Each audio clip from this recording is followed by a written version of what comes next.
All right, so if you guys haven't heard, there was some news that spilled over on Reddit that Hustle Up, the app that's been partnering with the games this past year, is in talks with purchasing CrossFit LLC.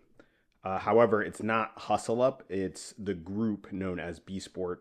The Savon podcast, they did a whole spiel on this. To clarify, there's also two versions of BeSport. There's a BeSport that's based here in the States, and then BeSport Group. And then there's also a BeSport Group that's based in Europe. They own a few different brands. They own, um, Whatever It Takes Fitness. They own Freakest Fittest, I think it is, which is a company, and a few other notable European related functional fitness, CrossFit related brands. So from my understanding, for a minute, this group has been working to try to take ownership or buy CrossFit. However, I don't think this is really that important. I think, and hear me out on this, I don't think at the end of the day, what's important is the CrossFit sale per se. I think what's really actually important is who's actually going to be at the helm.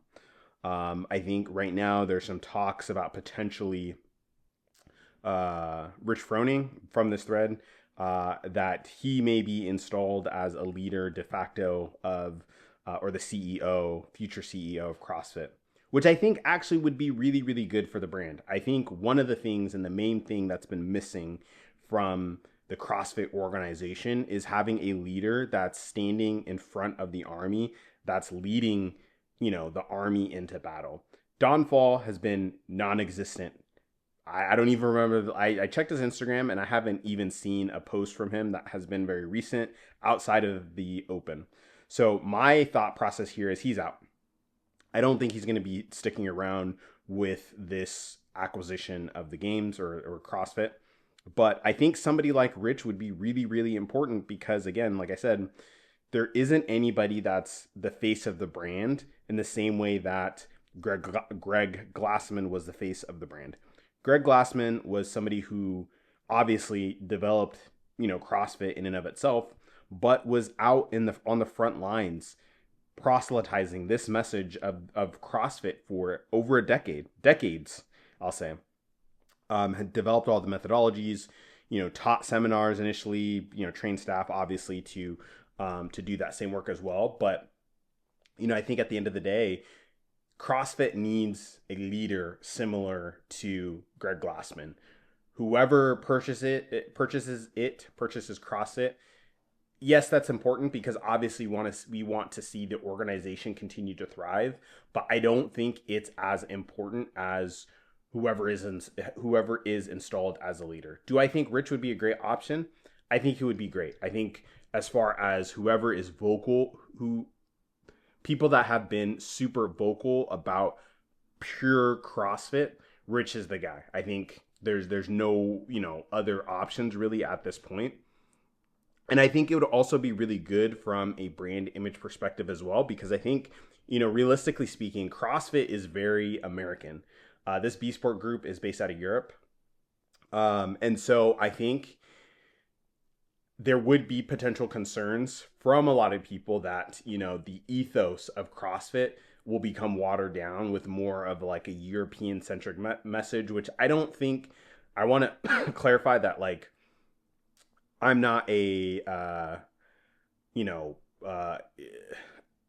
I don't think that's necessarily a bad or good thing. I think it is what it is. Obviously, companies that are based in whatever country that they are based in will have some sort of implicit bias towards that culture. So obviously, European culture is different from American culture, but I think that plays a part, again, into the success. So if that group purchases CrossFit, I think they also have to realize that there are so many affiliates here in America that they need to obviously retain those affiliates. Majority of the affiliates, I believe, are in the US. So, again, if this acquisition happens, that could mean, more affiliates de-affiliate, which would mean less revenue and less dollars for them. So again, I think it's important, just as it is important for CrossFit to be purchased and have an owner that's invested in the company.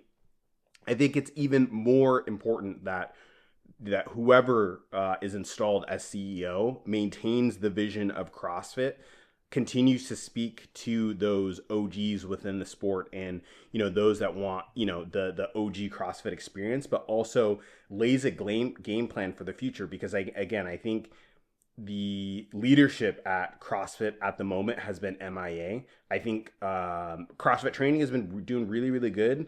I will say the games, obviously, they're doing their thing. Media's actually kind of picked up a lot, but I think for HQ leadership, they've been non-existent. They've been off the radar, and we need somebody to take the helm. Maybe Castro. I don't know.